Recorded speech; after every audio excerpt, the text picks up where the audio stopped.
In August 2021, I made this video, and I talked through my Premier League predictions from bottom to top. Who were the relegated teams, who was getting Champions League, who's winning that Premier League title, as well as some other bits and bobs such as top goal scorer, Golden Glove winner, player of the season, and more. So today, we're going to reflect on those predictions and see how good they were or how dreadful they were. Let me know how your predictions at the start of the season went, because we did have a lot of you comment on that video your predictions, and some of them were questionable. So without further ado, let's rip that band-aid off and let's get into it. So first things first, this is how the Premier League table ended up. Burnley, Watford and Norwich were relegated. West Ham get Conference League football, whereas Arsenal and Manchester United managed to get Europa League. And then Spurs, Chelsea and Liverpool got Champions League, with Manchester City being crowned champions. Let's see how I wrote the table. First up, we start with Norwich finishing bottom, and I said at the time, this is optimistic. And the main reason why I wanted Norwich to stay up is because I have a mate that supports them, and I like going to Norwich away.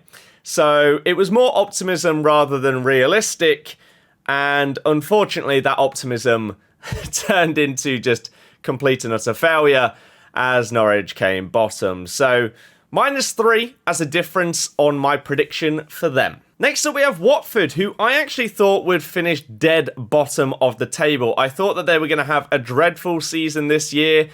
I was right. I was just very slightly off in whether there would be anyone worse than them. Damn it, Norwich. But only a +1 difference in their finishing position. Pretty good prediction. And then we have Burnley, who I said would finally be going down this year. And thankfully, I was correct. They're a bit boring, aren't they? A lot of people, they love watching the football. They won't love watching Burnley. Cue the In-Betweeners clip. I do like football, but not Burnley. So I personally am happy to see the time-wasting anti-football of Sean Dyche out of the Premier League. Would he have kept them up though? Who knows? So from being bang on to being absolutely dead wrong. This is my joint worst prediction, which is not a good thing to say. But here we are, Leeds United. I had them to finish 8th. They were looking good last season. This season, though, they did have massive injuries to a lot of players, and not just the ones that everyone knows. For example, Calvin Phillips was out for a long time. Patrick Bamford was out for a long time. But they had many defensive injuries and stuff like that. But they just weren't very good this season. I thought that in the summer, with some of the players that they signed, that they would potentially shore up some of the defensive problems that they had and try and push themselves up that table. They did the exact opposite. And it was a kind of optimistic prediction. Now, I'm not going to say that for everyone that I got wrong, but this one, I didn't really think that Leeds were that good last season. I thought they were actually overrated by a lot of the media and stuff like that. However, I thought that they would build on what they did achieve, and they just didn't. So, fair play, completely wrong on that one. Then we have Everton. Now, I would be absolutely amazed if anybody out there got this one accurate, because they just had an awful season. Now, it's not as if I predicted them to push for the top 6 or something like that. I put them to finish 9th, but even that turns out was incredibly generous. I mean, they had an absolute mare. The Rafa appointment was just not the one, and then Lampard has just about kept them in the league. It's going to be very interesting to see what he does in the summer, and then next season, will he still be there at this point next year? Who knows? But Everton, shocking season for them. Now, Southampton had a bit of a hit and miss season, really. They started off doing really, really well, and then just sort of went downhill for the rest of the season and ended in a bit of mediocrity, really. So I predicted them to finish 14th. They finished 15th. -1.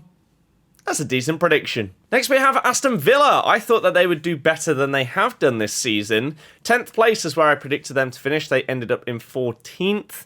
Now, obviously, managerial changes. Gerrard coming in, getting people like Coutinho, who is now a permanent signing. Maybe next season we'll see them jump into the top 10 and try and push for European places, but just not quite consistent enough, not getting the results where they needed to get them in order to get higher up the table this season. So a -4 for me on that one. Next, we have Brentford. Now, I am not the only person in the world that predicted Brentford to go down. However, I am one of the first to say, fair play. They did very, very well under Thomas Frank. Very impressive. They started the season off magnificently against Arsenal on the opening day. Huge result for them, and it sort of set the tone for the season. It wasn't like this one where they were somehow coming up into the Prem and then nearly winning the league, but they did very, very well, and I feel like people respected them. There was a specific game against Chelsea where how they just managed to hold on. It was madness, really. And Edouard Mendy had an incredible game in that one, and they should have battered them, but just got unlucky. At times, they've shown real potential, and I'm really looking forward to see how they do next season. Next, Crystal Palace. Patrick Vieira actually done a pretty decent job there this season. It was always going to be a hard job taking over and sort of trying to transition them into a different style of team. But they finished up ending 12th. I said 15th. Not bad. Next, we have Newcastle. And my prediction of 13th, I think, wasn't too dreadful. However, if you had looked at the table before Eddie Howe had come in, my prediction would have been looking like one of the worst in the league, because they were horrible as a team, just dreadful. Eddie Howe's come in, has had them like Champions League level form since he's come in. I don't know if it changed on the last day of the season, but they were top 4 form basically the entire time he was manager. It's crazy. The revolution of Joelinton into a box-to-box midfielder, world class. It's crazy. So Newcastle now, with all of their money, I feel like a lot of people are going to be predicting them to finish much higher next season. How high? We'll have to wait and see. Wolves, I got quite close. I said that they would finish 12th and they ended up finishing 10th. They could have finished a lot higher. They were pushing for European places for a long period of this season and then just sort of faded away towards the end.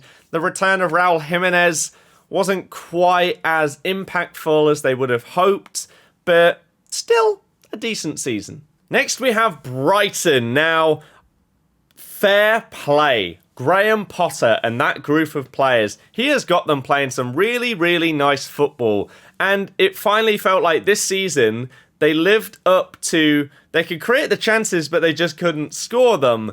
And they managed a top half finish, which is huge for them. I wouldn't be too surprised if there are some decent clubs that are looking at Potter and want to pry him away from there.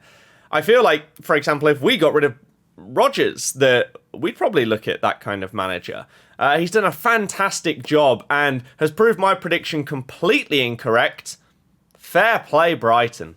Then we come to Leicester. Now, I predicted us to finish the best of the rest, basically, outside of the big six. And I thought that we would push for Europa this season and finish 6th. I didn't go as high as some people that said we'd potentially push for top 4 again. I didn't think that it was going to happen with the strengthening of some of the teams that we saw in the summer. However, we did have a pretty dreadful season, which, if you had said that a few years ago, that finishing 8th in the Premier League was considered a poor season, you'd be laughed at. But we've set our standards over the last few years, pushing for top 4 in the last couple, and probably should have got it, but just missing out. This season, the Europa League did not go well. We were joint favourites going into that competition with Napoli. However, one of the big problems that we've had this year, again, for the second season running, is massive injuries. The Fofana injury going into this season, it ruined it before it even started. That leg break was horrible. And so my dream scenario going into the next season is I don't really care that much about signings. Can we just have a season where we don't have a massive amount of injuries to all of our good players, please? And then maybe we'll finish where I predict. But 8th place, considering everything, a Conference League semi-final visit to Rome is one of the greatest experiences of my life. I did do a vlog of that, but I put that over on my main channel. If you want to go and check that out, then there will be a link in the description. But 8th place, not bad. 2 away from a correct prediction. Now, West Ham, I did not think that they would be pushing for Europe this season. I put them down in 11th, but they really impressed. David Moyes done a very good job. A bit similar to Wolves, where they were looking really good and then faded away. Antonio started the season on fire and then just stopped scoring goals.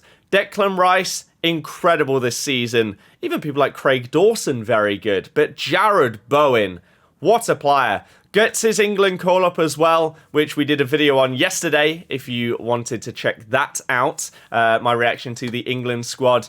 Fair play, West Ham. They had a very good season. Very intrigued to see what they do in terms of summer business and whether they can keep hold of Declan Rice. Then we have Manchester United. I had them to finish top 4. I feel like basically everybody that did their predictions had that. Like, the signings that they made, Sancho, Varane, Ronaldo. This was supposed to be a season where they were nailed on for top 4. It was going to be really close between Liverpool, City, Chelsea, and Man United. For most people, you could argue that each of their starting 11s was the best in the league. They still didn't sort out their DM problem, which is why I didn't put them higher than 4th. But it just didn't work out under Ollie. And then Ralph has come in. It's not really worked out under him. Now they've got Ten Hag coming in, probably with some mega signings as well. Can he get them to click next season? We'll have to wait and see. Next, I put Arsenal to finish 7th. And I feel like a lot of people were predicting that kind of thing for Arsenal this season. Just off the back of back-to-back 8th placed finishes, I thought that they would slightly improve with the signings that they had made, and that under Arteta he'd try and figure out some kind of system and identity to the squad and push them forward. He has done that, and even better than I predicted, so fair play. They're most likely going to be gaining Tielemans, maybe people like Gabriel Jesus in the summer, so they could really push for top 4 again next season after just missing out on it this year. And then we have Spurs, who I had to finish 5th. I thought that they would just miss out on top 4. However, this was when they had Nuno. And if he had stayed, they wouldn't have got anywhere near top 4 because it was dreadful. But Conte has come in and done an absolutely masterful job with that Spurs squad to get them back into the Champions League. He's been incredible, and it's going to be really interesting to see how he molds the current squad that he's achieved so much with a big summer transfer window where they've got like 150 plus mil to spend. So very interesting summer for Spurs coming up now. Then we have Chelsea, who I thought would finish 2nd. They'd signed Lukaku. They'd made big money signings over the last couple of years. It was looking good. They'd just come off the back of winning the Champions League. I thought, this season, this is going to be really good for them. They were out of the title race relatively early, and it basically looked throughout most of the season like 3rd spot was theirs. And that's just how it ended up. So a bit of a stale season for Chelsea, but still a decent finish in the league. And so, of course, next we have Liverpool, who ended up coming 2nd, and it wasn't really close between them and Chelsea in the end. They pushed Man City right to the last day in a crazy finale to this Premier League season. It looked like at certain points that City were done and dusted. They were going to win the whole thing and it wasn't going to be close. But then Liverpool just kept creeping back. When City were making mistakes and slipping up, Liverpool were gaining those points. And so, yeah, it came down to the last day. Liverpool are incredibly hard done by over the last couple of years. To finish the season on 90-plus points twice and to not win the league, you gotta feel for them even if you're not a fan of them. And then I get my second prediction correct out of the whole table. Burnley, one of the relegated teams, and the winners of the league, Man City. So, happy with my prediction there, although I don't think it was exactly difficult to say that. The tricky part was wondering, would they sign someone like a big striker in January, for example? Would they have gone and got Harry Kane after missing out on him in the summer? And then it basically would have been wrapped up and that was it, basically. So when you make these predictions, you obviously don't know exactly what's going to go on during the season. There could be massive injuries. There could be huge January signings, etc., managerial changes like there have been with Spurs, for example. And so it's tough. But we do our best, and looking at this table, quite a few of them were pretty good. Like, I'd say if you get within 3 places, other than maybe like top 4 ones where you want to get within 1, I'd say, then you've done relatively well. Leeds, terrible. Everton, terrible. Brentford, pretty terrible. And Brighton, pretty bad as well. Other than that, the rest is pretty good, I'd say. So I'm happy with that. Now, let's get into the other bits and bobs. First up, Golden Boot. Now, the only reason why I'm not saying Harry Kane is because I don't know if he'll go to Man City yet. If he does, I think that is a nailed on one. However, because of the uncertainty, and because I still think he will do really well regardless of what happens with Kane, I'm going to go with Lukaku this season. Yeah, about that. £100 million flop? Anybody? Yeah. I mean, nobody predicted Lukaku to do as bang average or even bad as he did, right? We all thought that it was going to be a big one and that it was going to be a reason why Chelsea were potentially going to push City and Liverpool. So I'm not really going to sit here and say that I regret my choice, because I think the logic behind it at the time made sense, especially after how well he'd done at Inter and everything like that. It's just something hasn't clicked, and whether he'll stay or not, we'll have to wait and see, but not a good prediction. However, we are going to go back to Manchester for top assists. I'm going to go with De Bruyne. So this one, not an awful shout. It was a really, really obvious pick, I'd say. And it ended up being Mo Salah, just. And, I mean, again, I don't regret this choice. I think going with Salah as top goal scorer would have been more people's predictions than to go for top assists, or even both. So, yeah, I'll take that, and not too bad in the end. Golden Glove, though, I'm going back the other way. I'm going to go for Mendy. Now, Mendy for Golden Glove, early on in the season, would have looked like a really good shout, because Chelsea's defence was phenomenal. They were really good. They were keeping a lot of clean sheets, and then somehow, halfway through the season, just sort of fell apart, and they just couldn't keep a clean sheet to save their life. Ended up being between Ederson and Alisson, and I mean, it is what it is. Another wrong prediction. Player of the year. We're going back to a player we've already mentioned. I'm going to go with KDB. So I got one right. KD Bizzle won player of the year, player of the season, whatever you want to describe it as. And there's a little bit of controversy over whether he should have won it or not. But hey, I got this one right. I'm going to take it and run. Also, check out what I said about Salah. The one that I was very close to picking, though, was Mo Salah. I think he's going to have a really good season because Liverpool's centre-backs are going to be back fit, which means Trent is going to have a bit more freedom to go forward, have that link-up with Salah again. I think he's going to have a real good shout, but I'm going to stick with my guns and go with KDB. Now, Young Player of the Year might be a little bit more controversial. I like to sort of put one out there, really, with Young Player of the Year. Like last year, I took an absolute punt, and I think I went with like Zinchenko or someone, just in case you come across as the absolute genius, big brain guy with 500 IQ at the end of the season. This year, I'm not going to go as bold, but I am going to go with one that maybe not as many people are going to pick. I'm going to go with Havertz. And didn't work out, this one. Havertz, at the start, or like first 2/3 of the season, was being played but in different positions. If you took the last third of the season and took that form over a whole season, maybe he could have won it. Because he started being played as like this sort of false nine centre forward for Chelsea and actually doing really well.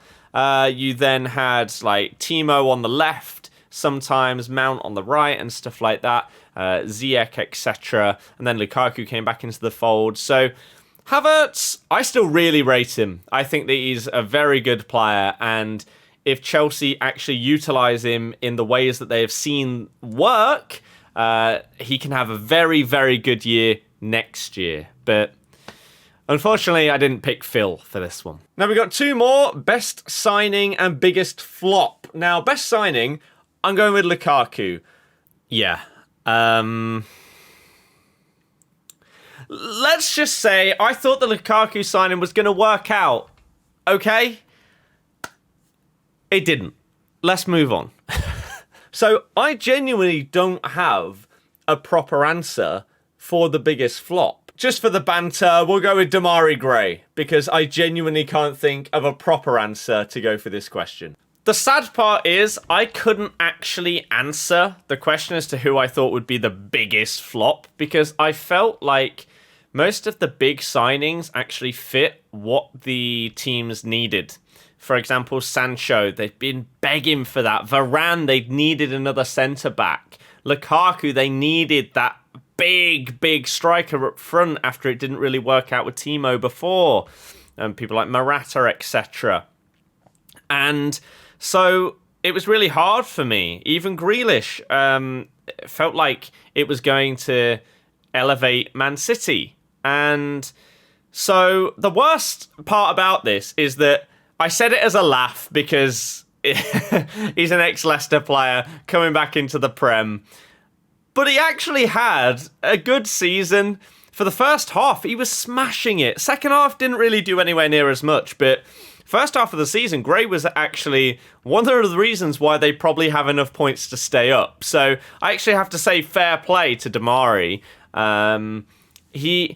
I don't know if I'd go as far as saying that like he's proved me and Leicester fans wrong, because we knew that he had talent. It was more his attitude that was a problem. And maybe at Everton he found that he actually fit in a bit more and actually had people around him that had a bit more faith in him and trusted in him, and hence why he was played more rather than being used as a sub like he was for us basically the entire time he was here. So yeah, the hilarious banter didn't pan out right there. But those are my Premier League predictions, sort of posthumous look back on them. How bad were your predictions this season? I will obviously be doing new ones for the new season coming up in due course, but we're a little bit away from that. So if you enjoyed this one, thumb it up, subscribe. Way more content coming out on this channel now that it's fully back up and running, and I'll see you guys next time. Goodbye.